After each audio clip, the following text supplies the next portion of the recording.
fucking go! Holy shit! Jesse Friedman, I am in disbelief right now. Welcome in to an emergency podcast of the PHNX D-Back Show. I, of course, am your mayor of this place, occasionally known as Derek Montilla, and I cannot believe the news that we are reporting on. Of course, I'm joined by my vice mayor in studio, the one and only Thunderstick, Jesse Friedman. Wow, Jesse, what the hell has someone done with Ken Kendrick? I am worried about this man. Is he locked up in a closet somewhere? Is he okay? Because what is happening? The Arizona Diamondbacks have reportedly signed left-handed pitcher Jordan Montgomery to a one-year deal worth $25 million with a vesting option for 2025. Here is the tweet from Nick Picoro. Jordan Montgomery and the Diamondbacks are in agreement to a one-year, $25 million deal. Sources confirm. Jeff Passan had it first with 10 starts. He will trigger another $20 million guarantee for 2025 that it can increase to $25 million with more starts, but Montgomery can opt out. Wow, Jesse. Oh my God. I mean, we just discussed this, and I know I'm doing all the talking here. I'm not even giving you a chance to speak, but I just can't believe that this is something that is real life. Is this real life? Is it? I don't know if I'm dreaming or not. Did I die on the way home? It's okay. You could tell me if I did. Yeah, I don't know where to start with this. We did touch on it yesterday, right? There had been a report from Jim Bowden a few days ago saying don't sleep on the Diamondbacks with Jordan Montgomery. Nick Picoro, D-backs reporter for the Arizona Republic, followed it up yesterday and actually did some of his own reporting, which we found interesting that he actually checked in on it. Normally he'd be maybe a little bit more dismissive of some of those loose rumors like the one that we saw from Bowden. But yeah, I don't know what to say or where to start, Derek. I am honestly shocked that the Diamondbacks did this. They already, as we've said numerous times, had gone far above and beyond our expectations for what they were going to spend this offseason. I remember a time at near the beginning of the offseason, I think the Diamondbacks had acquired Eugenio Suarez, but they hadn't done anything else. And we were talking about them having around $20 million more to spend in the entire offseason. And since then, after getting Suarez, the Diamondbacks not only have made this move with Jordan Montgomery, which was more than $20 million in and of itself, they also signed Eduardo Rodriguez. They also re-signed Lourdes Gurriel Jr. They also signed Randall Grichuk, and they also signed Jock Peterson. What an unbelievable offseason this has been for the Diamondbacks. And man, I mean, they're going for it, right? I mean, there's no other way to say it. This is not like Hazen got that dog in him. Jesse, he's got that dog in him. Oh my God. Well, let's take a look for those of you unfamiliar with Jordan Montgomery, because I know there are some people out there. I've actually had quite a few friends text me and ask me, is Jordan Montgomery good? The answer is yes, maybe, very. Let's take a look here at his 2023 season. 188 and 2/3 innings pitched, a 3.20 ERA, a 1.19 WHIP, 7.9 strikeouts or Ks per nine, a 2.3 walks per nine, and a 3.56 FIP. Wow. Yeah, those are some pretty darn good numbers. And it's not only what Jordan Montgomery did in the playoffs. Diamondbacks fans might be a little bit more familiar with Montgomery than they were with, say, Eduardo Rodriguez, given that Montgomery pitched Game 2 of the World Series against the Diamondbacks, which oddly enough is the one game that the Diamondbacks actually won in the series. Montgomery still pitched reasonably well, gave up 4 runs over 6 innings. But over the entirety of that postseason, Montgomery was an enormous part of getting the Rangers as far as they did. He was basically their Merrill Kelly. He was the number 2 behind Nathan Eovaldi throughout that postseason run. Over the course of the postseason last year, he had a 2.90 ERA with the Rangers. So when the moment was brightest, he was very, very good. He also pitched in Game 7 of the ALCS on short rest, helping the Rangers get to the World Series in the first place. That's something that the Diamondbacks didn't do with any of their starting pitchers. So there's a track record here in the postseason. There's a track record here in the regular season as well. It's not just about what he did in 2023. We go back to 2022. He pitched with the Yankees and the Cardinals. He was dealt to the Cardinals at the deadline. He's been traded at the trade deadline the last 2 years now. But in 2022, he had a 3.48 ERA over 178 in the third innings. You go back to 2021 when he was with the Yankees, he made 30 starts, had a 3.83 ERA there. So as we touched on yesterday, like I don't view Montgomery as being a number one starter necessarily, but he doesn't really need to be a number one starter for the Diamondbacks because we got one of those. On paper, he's the number 4 starter, I guess, number 3 starter. I don't know where you want to put him. But the Diamondbacks have an extraordinary amount of. Oh my God. They have their rotation is just really deep, right? I mean, you talk about having not only Zach Gallen and Merrill Kelly at the top. I mean, those two guys, like that's how the D-backs got to the World Series, was having those two guys along, of course, with Brandon Pfaadt. Now Brandon Pfaadt is basically your number 5 starter. And you have not only Eduardo Rodriguez in the middle of the rotation once he gets healthy, but you have Jordan Montgomery as well. I didn't expect this. I don't think anyone expected this.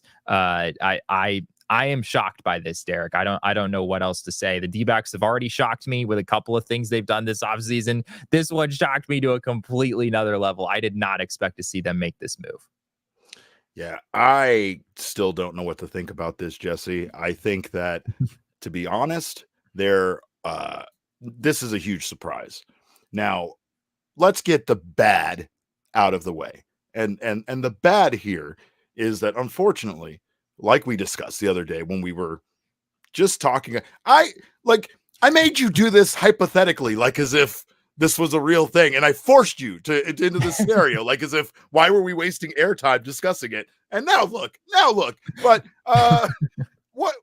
he still doesn't solve the problem of Eduardo Rodriguez's absence, unfortunately, because Erod or Montgomery, like we talked about, he hasn't been with the team. It's the reason why Scott Boras has taken another L here, and Jordan Montgomery is only signing a 1-year, $25 million deal. The reason is because Montgomery needs to sign with the team. He doesn't have much time until this hiatus is going to become an issue for him to play baseball this season. And as far as him joining the Diamondbacks, he still needs to ramp up. He will still need to get ready to start. So he probably will still not be ready for opening day or the first week of the season.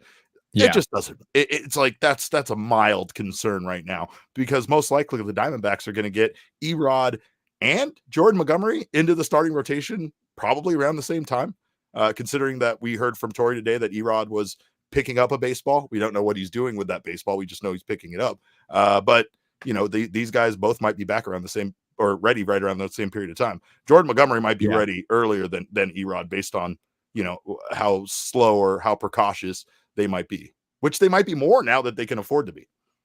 Yeah. Gambo, a few people have tweeted about this. Gambo said that the Diamondbacks hope that Montgomery can be ready in a few weeks, but he will certainly miss a couple of starts for sure. So yeah, he'll probably go down to the minors and make 2 or 3 starts. We'd seen a report the other day that he was built up to 75 pitches. So it's not like he's going to start from one inning and then build his way up. But there's just a reality of no matter how many pitches you're built up to, you need to be throwing those pitches against like actual hitters, right? In a competitive environment, in a normal game environment. And so, I expect he'll probably go down to the minors and get those opportunities. And then in a few weeks, come up and be part of this Diamondbacks rotation. And, I think some people are maybe wondering, like, does this mean that Erod is missing more time than we thought? Like, is this the Diamondbacks kind of countering Erod's injury and making sure that they have a safety net in place? I don't think so. As you just said, we heard from some pretty good news today from Tori that Erod is going to begin playing catch potentially this weekend. So, it's not like he's going to be back next week, but I still don't think he's going to miss a ton of time. And when you think about this rotation with all of those guys in it, with Gallen and Kelly and Erod and Montgomery and Pfaadt, now Ryan Nelson and Tommy Henry can kind of settle into depth starter roles, which probably suits them a little bit better on a team that has aspirations of clearly has aspirations of going far in 2024. We're doing the damn thing.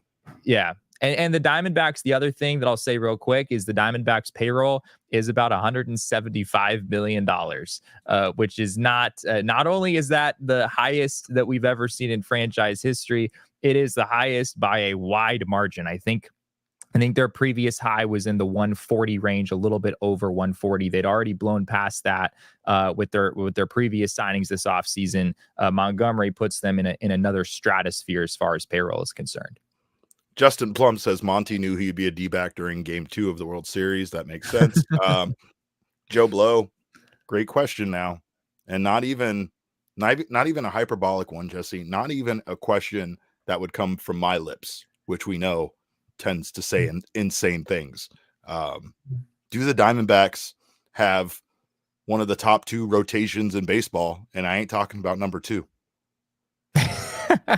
Yeah, I guess that's one way of saying that's what people are saying. That's the word on the street. That's according to reports from people. Yeah, I mean, I guess that's a conversation for us to have in the coming days. I haven't had a chance to really do enough homework to figure that out. But the fact that is a very legitimate question, I mean, tells you pretty much everything you need to know about this signing. You know, even if Montgomery doesn't have a 3.20 ERA like he had last year, I mean, he still has a track record of being a pretty good pitcher in this league. I mean, look, just last season, the top 4 in the Diamondbacks rotation from last season, Zach Gallen had a 3.47 ERA in 210 innings, which was really a down year by his standards. Merrill Kelly had, I think it was a 3.29 ERA in around 175 innings, something like that. Jordan Montgomery, a 3.20 ERA in almost 190 innings. And then Eduardo Rodriguez, he did miss a little bit of time, but he had a 3.30 ERA. I mean, you've got 1 through 4 in your rotation who all had low 3 ERAs a year ago. And then you're adding Brandon Pfaadt to that mix, who had an ERA of about 3 in the playoffs, you know, when the games mattered most. So, yeah, it's not, I don't know the answer to that question, but it's not outrageous to at least wonder, you know, if this Diamondbacks rotation, if it's not number 1, you know, is it top 3? Is it top 5? I think it is very much that good at this point. I'm Ladris in the comments said we also now have 2 lefties in our starting rotation, which shouldn't get lost in the mix here. Sure. This is no disrespect to Tommy Henry, but having Jordan Montgomery and Eduardo Rodriguez as the lefties in your rotation is much different. That is a much different thing. And I think that is a great point and should not be lost here. The mix of the starting rotation, the guys they have there, like these are 2 premium elite pitchers that we both really wanted the Diamondbacks to pursue at the trade deadline. One of them. Yeah. Then when the free agency period came around, we hoped that they would sign one of them. And when they did get Erod, it felt right because we know that he was kind of an object of desire for them during the trade deadline. And it was great for them to kind of follow through in a guy that they had interest in that then they were able to get as a free agent.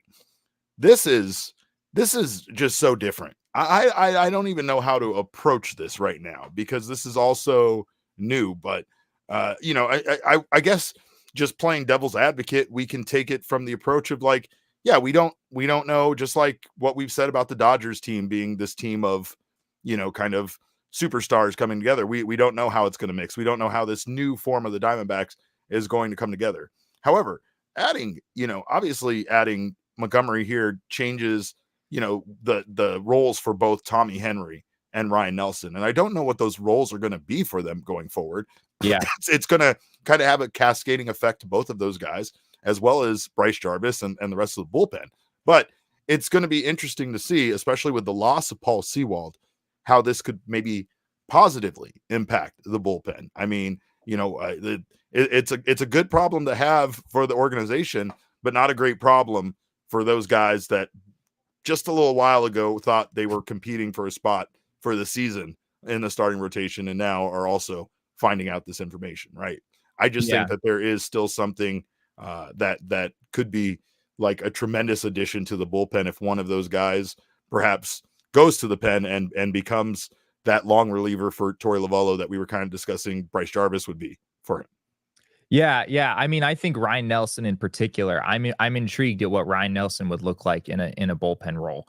I mean, as electric as that fastball has been with the strides that he's made with some of his secondary stuff, like I think he could be a pretty formidable reliever. And yeah, maybe the D-backs aren't going to convert Ryan Nelson to a reliever tomorrow because they still kind of need him to help get through the next few weeks at the very least. But maybe the added depth that Montgomery gives them makes them a little bit more willing to go out there and say, hey, let's try Nelson in one inning and see if he can throw 99 miles an hour and blow people away. You know, maybe Slade Ciccone, similar situation. We talked about a week ago about the Diamondbacks looking at moving him to the bullpen. Maybe this allows them to be a little bit more aggressive there. I think Slade Ciccone could be really good in that role. So you're absolutely right. This really could, you know, for the next few weeks, they need their rotation depth. They need to get through this beginning part of the season. But after that, it might give you some more flexibility to you know, convert some guys to relief roles where they might be more effective. You know, maybe you wouldn't have been able to do those things before this. How electric is the team feeling, you think, right now? How energized coming into opening day do you have to be? I know it's just one guy being added to the roster, but it's one of the best pitchers that was available on the free agent market the entire offseason. And like, it's just got to feel good to know that the front office, the ownership, everybody is behind this team and believes in them. Like, that's, if I was a player on this team, that message would be very clear to me right now based on the Diamondbacks going out and doing this.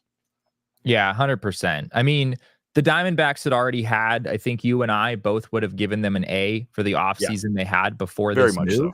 They had an A level offseason already, you know, drew high praise from around the league for the offseason that they'd already had. And Jordan Montgomery is the best player that they have acquired this offseason. For all of the moves that they've already made, they're presumably their last move. I guess I shouldn't say that. Who knows? Who knows at this point if the Diamondbacks are actually done? But what we anticipate is probably their last big move was their best one. I mean, Jordan Montgomery, I think he was 6th on MLB Trade Rumors ranking of the top free agents in baseball. The Diamondbacks landed 3 of the top 14 guys on that list in Montgomery, Erod, and Lourdes Gurriel Jr., bringing him back. So yeah, I can't say enough about how shocked I am by this and how genuinely good it makes the Diamondbacks starting rotation as a result. I got to give credit where credit is due. Bees dropped this exact comment on our show when we were talking about the Seawald injury. He dropped this comment the other day when the rumor came up about Montgomery, and Bees will say it again. Damn it, Jordan Montgomery, you are an Arizona Diamondback. I don't know, man. I mean, first of all, if you're here in the chat right now, God bless all 350 of you. Make sure you drop a like. We love that you guys are here. We hope you guys stick around. The season's right around the corner, so we are very excited to be covering this team, this exciting team that was already exciting, like Jesse said. But make sure you drop a like. Of course, if you haven't subscribed to the PHNX Sports YouTube channel, do so now. Sign up for notifications. That way you don't miss whenever our emergency podcasts like this one go live, because where else are you going to get them broadcasting right now talking about Jordan Montgomery? Maybe MLB Network. I don't know what they're doing over there, but of course we are here talking about it because this is very important to us and this team. I just, again, can't say enough about this offseason and what Mike Hazen has done. Not only has he kind of played it cool the whole time, you know, he's very much downplayed the moves he was going to make and the things he was doing. He has downplayed, you know, of course, any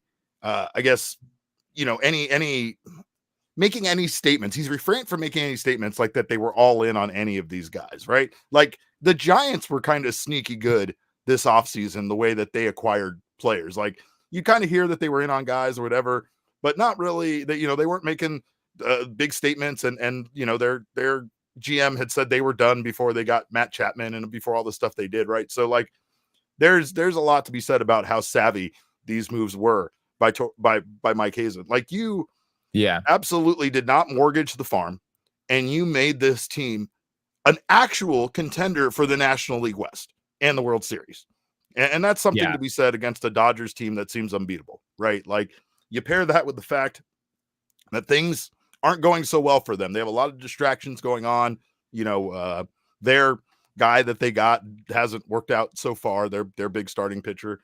But the Diamondbacks, you know, of course, they still have to see how all of this kind of translates onto the field. We haven't seen Eduardo Rodriguez pitch in the regular season. Still haven't seen Jordan Montgomery pitch for this team in the regular season. So, you know, of course, it's just better. It's just so great to know that they have that depth with the guys that were going to be in the starting rotation available to them, because who knows, if more injuries are going to occur to anybody in the starting rotation as the season goes on. So I think that's Probably another thing will. is that exactly, you're going there's guys that are going to miss days, or guys going to miss time. Jordan Montgomery isn't in a great position just based on how rushed, this is. However, if he was staying, ready, if he was out there training and preparing himself, and like you said, he's up to 75 pitches, he should be fairly close to being ready to play for the Diamondbacks. So I say at this point, I'm fine with them taking their time on both of these guys. The Diamondbacks can, allow Ryan Nelson and Tommy Henry to kind of take over for now, knowing that those reinforcements are coming, and make sure that those guys are 100% ready before, proceeding. I don't think there's any reason to panic or rush into this, even though the April schedule is far from easy. Yeah, I just go back to the thought that we had over and over last year of what the D-backs were getting in the rotation when Zach Gallen and Merrill Kelly were not on the mound, right? It was Madison Bumgarner for a while at the beginning of the year. Zach Davies got, 10, 15 starts. It was Brandon Pfaadt in the first half, really struggled a lot. I don't have the number in front of me, but I think it was around a 6 ERA from D-back starting pitchers when Gallen and Kelly were not on the mound, right? There's a big difference between like a 4.5 ERA when your best starters aren't out there and a 6 ERA. And now what you're doing with adding Montgomery, and having already added Eduardo Rodriguez, expecting Brandon Pfaadt to be even better, like what is that number this year? If it was a 6 ERA without Gallen or Kelly last year, I mean, is it a 3.5 ERA this year? Like that's probably a little bit bullish, knowing you're gonna have to dig through at least some of your depth, especially at the beginning part of the season. But that's an enormous improvement, And yeah, I mean, especially given the fact that the Diamondbacks are making this move, as you said, without tapping into the farm system. They haven't really tapped into the farm system the entire offseason. They traded Carlos Vargas and Sebi Zavala in the Eugenio Suarez trade. Outside of that, the farm system is still fully intact. They get Davison De Los Santos back. Yeah. They even got Davison De Los Santos back. So yeah, I mean, they've done all of this without, subtracting really anything except for money. And that's something the Diamondbacks haven't done much of in recent years, right? They haven't been among the top spenders in the league. And, it's not like $175 million puts you in the top 5 in the league in payroll, but it does move you up there. I don't have the rankings in front of me, but the D-backs are probably in the top half of the league in spending. Prior to this move, they still had the lowest payroll in the NL West because the NL West has a lot of fairly high spending teams. That is no longer true after this move. Give credit where credit is due, though. Again, to the ownership, to Ken Kendrick, who I know people don't like, and I am not one of them. I very much like Ken.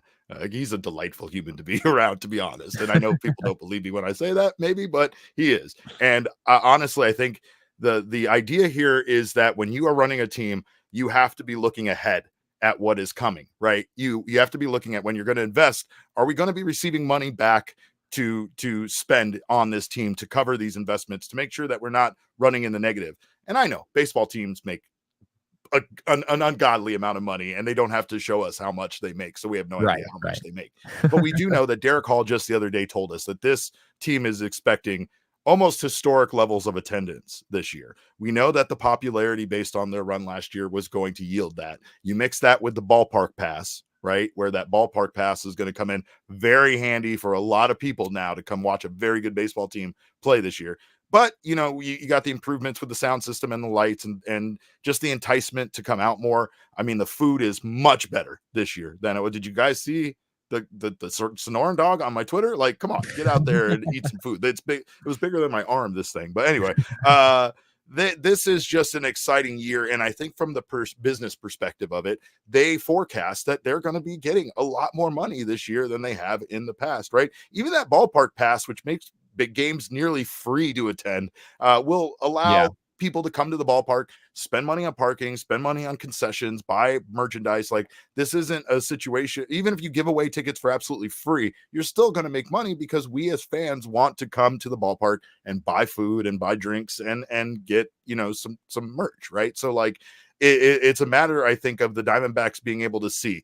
Ken Kendrick has always said that he is taking the money they receive and putting it back into this team. And at times when you see they're not spending money on this team, it might also coincide with the fact that there's like 9,000 people in the stadium on average, a lot of nights. And this is going to be a much different year as far as their, what they're expecting for attendance. So I think that allows them to make this extra bold step. And again, I think it proves that even though it's very unbelievable when Ken Kendrick says he and his partners take the money they receive and reinvest all of it back into the team, that they're forecasting more money coming in and thus they're spending more money on the team. Now is the time.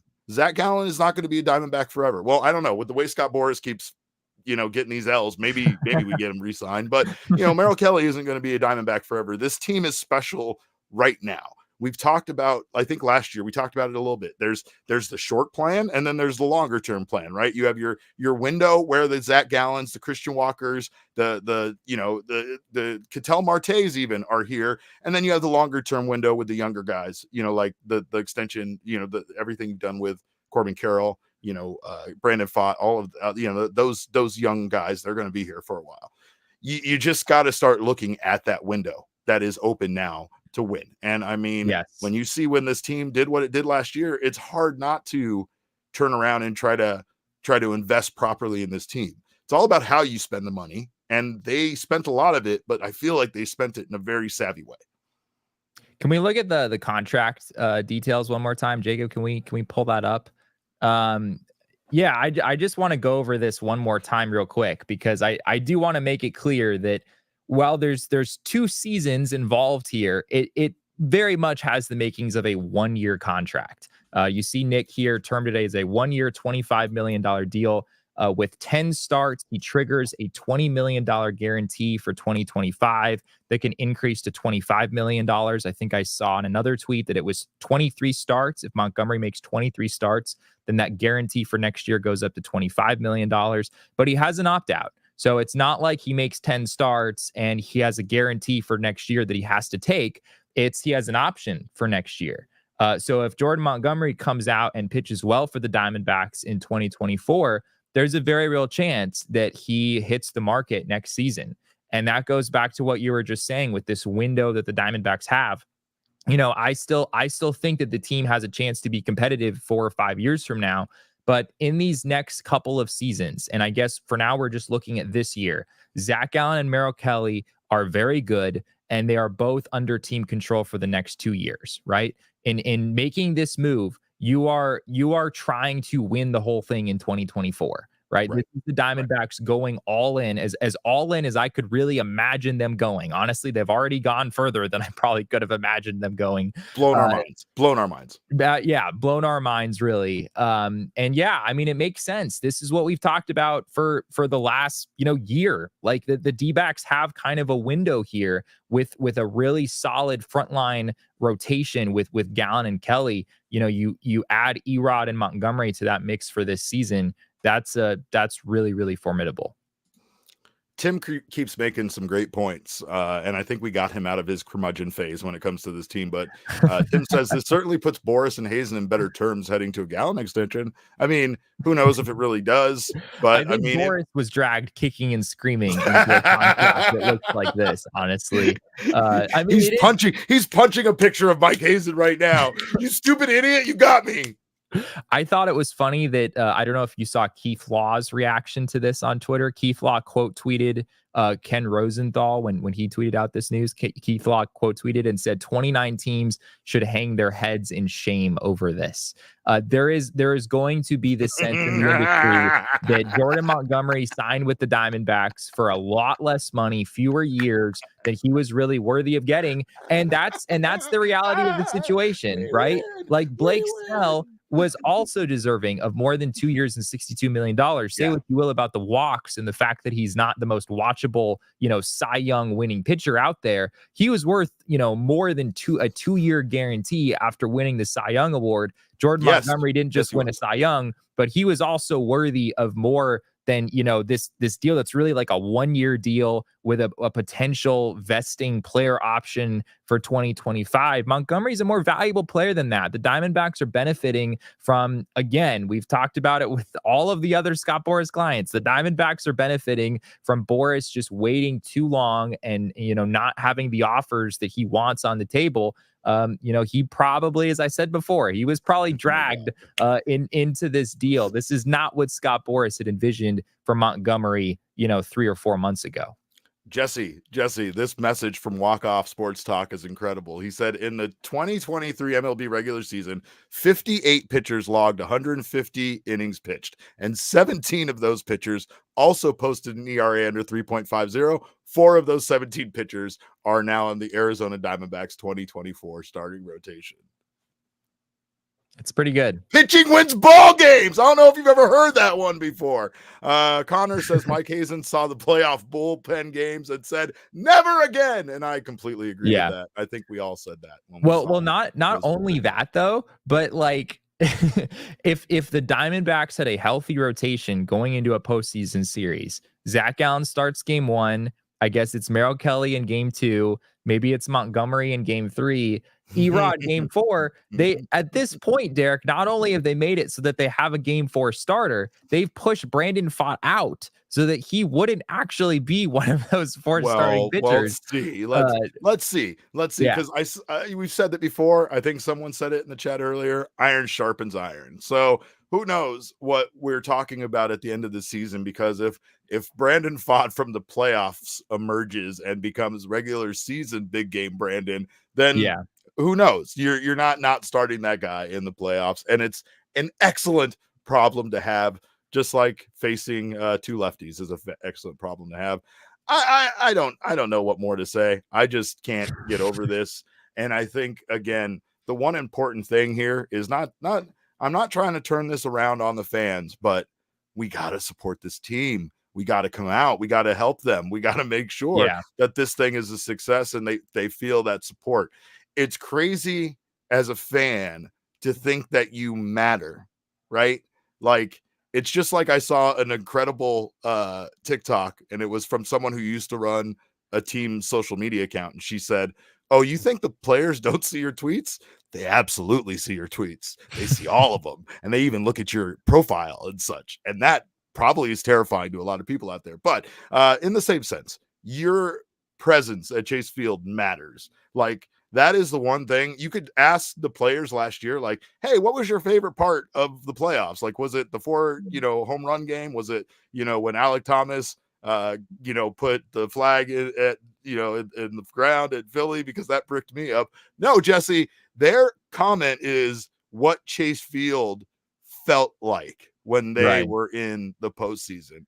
And that is an experience that we as a fan base can create for this team this season, because based on the way that they're constructed, they deserve it, right? They're going to have their ups, they're going to have their downs. It's not going to be perfect, right? There's going to be maybe some times where, you kind of are going to question whether they should have spent the amount of money or whatever. And then there's going to be times when you won't. So let's just realize that this team now has a taste for the playoffs. They want to get back there. Ownership allowed them to spend the money, and Mike Hazen went crazy.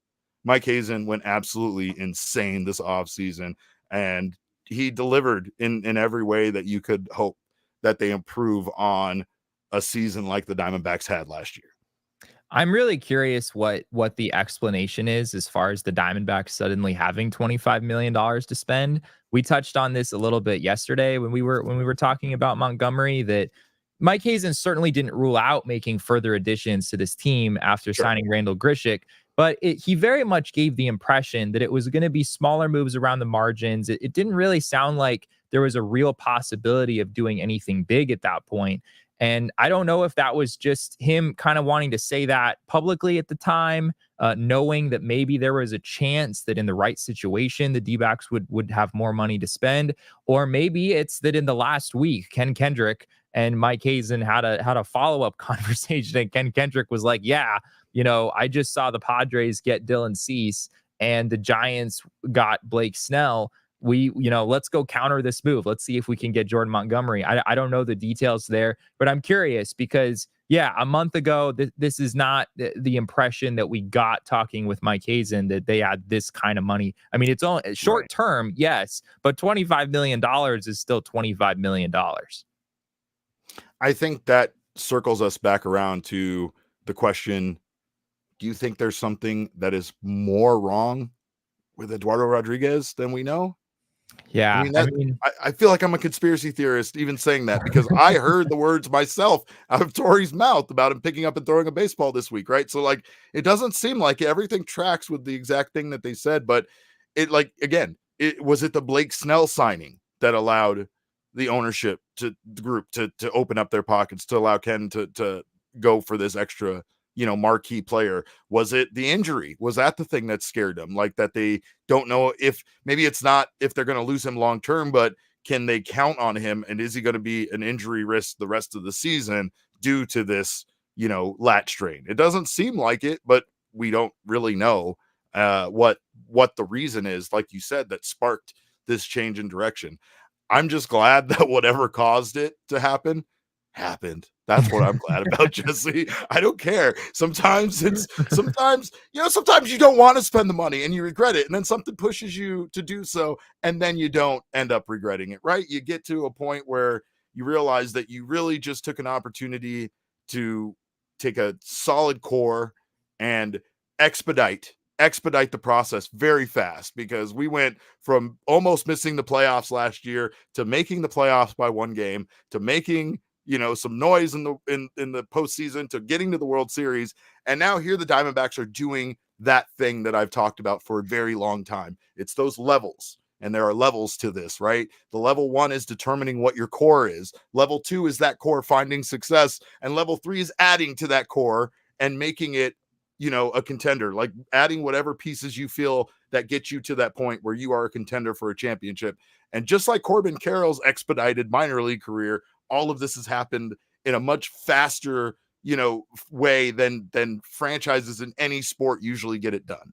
Usually you try to make it happen with money, but that's when you don't really have that core established. You're not really just adding the pieces that you need, that you feel like will get you to that next level. You're just trying to, rush something that isn't there yet. Like the Diamondbacks, this is different, because the young guys are the guys that got them as far as they did last year. And there was a lot of help from everybody, but this trusting the young players in 2023 really turned out to be the right move for this franchise. And now here they are adding, again, not like the highest level as far as, pay goes, but adding the most elite level pitchers that they could get this offseason. I would say I'm speechless. I'm not ever speechless. It's almost like I talk more when I don't know what to say. I don't know what to say here, though. It's just still amazing to me.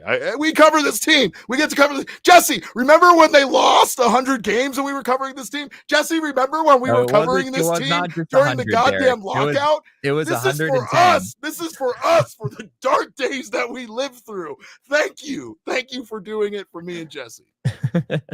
I also wonder from Montgomery's perspective, like, I don't know if I could bring myself to believe that the Diamondbacks were the only team willing to offer something in the neighborhood of what this contract is. I imagine we'll get more information on that in the coming days, but there has to be some element here of Jordan Montgomery wanting to come and play for the Diamondbacks, knowing that they were the team in the other dugout when the Rangers won the World Series last year. Him seeing how far they were able to go in the kind of team that they were, and wanting to be a part of that. We'll hopefully get more information on that in the coming days, but I have to believe that was at least part of this for Montgomery.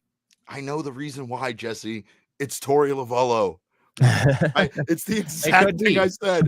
Remember, like, how could you not want to play for Torey at times? How can you not look across when you're playing in the opposing dugout, especially when you were in the World Series or in a playoff series against the man? Because you get to see how he treats his players, how he loves his players. You get to hear those post-game speeches that we all heard. And I don't know how you wouldn't want to come play here. There's a lot of attractive things about playing in Arizona, but when you're talking about a guy coming here on a one-year deal, he's not necessarily going to experience the comforts of living in Arizona while going to spring training and doing all of that stuff. Like, yeah, the weather's hot or nice, but he's missing most of it. He's about to be here for the hot time of the year. So everything in my brain points to the fact that, like, if there's that little thing, if a lot of teams were offering him $25 million, it has to be the excitement around this franchise. It has to be that you think that they're going to be a contender and that they're going to win in 2024. And maybe a little bit of it, maybe the part that kind of pushes you over the edge is looking across that field and seeing that manager